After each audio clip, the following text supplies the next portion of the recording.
జనియామ జిల్లా పాలగుర్తి మండలం వాల్మిడిలో శ్రీ సీతారామచంద్ర స్వామి పేర వసూళ్ల పర్వం నకిలీ బుక్కులు ముద్రించి ఈవో దేవస్థానం అధికారుల సంతకాల ఫోర్జరీ దేవాలయ కమిషనర్ దృష్టికి వెళ్లడంతో విచారణకు ఆదేశం. వసూళ్ల దందాలకు పాల్పడ్డ వారిపై చర్యలు తీసుకోవాలని పాలకుర్తి పోలీస్ స్టేషన్లో అధికారుల ఫిర్యాదు.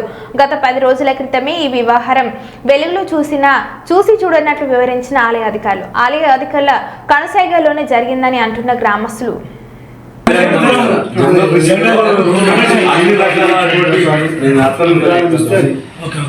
అన్ని రకాల పేమెంట్స్ ఇలా రాయడం జరుగుతుంది. మనకు టికెట్లు కాకుండా వేరే ఏదైతే డబ్బులు వస్తాయో ఆ బుక్లన్నీ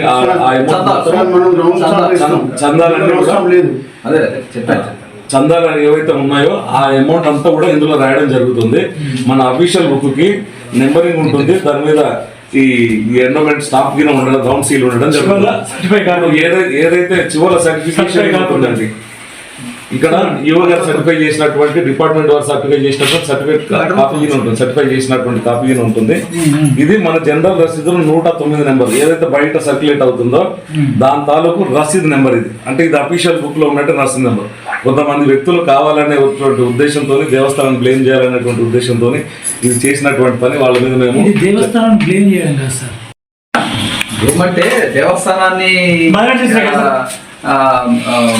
ఇచ్చేయడమే కదండి, దేవస్థానాన్ని బయటకు లాగడం కదా. దేవస్థాన ఆదాయానికి గండి కొట్టడం కోసం వాళ్ళు వేసుకుని ఎత్తుగడలు ఇవి.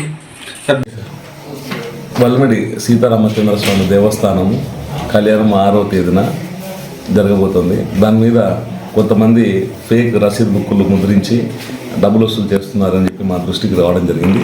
వెంటనే ఆ రసీదు లభించిన రసీదును ఆధారంగా చేసుకొని మేము పోలీస్ స్టేషన్లో కేసు ఫైల్ చేయడం జరిగింది. దాని మీద ఎవరెవరైతే ఉన్నారో వాళ్ళందరి మీద విచారణ చేసి తగు చర్యలు తీసుకోబడతాయి.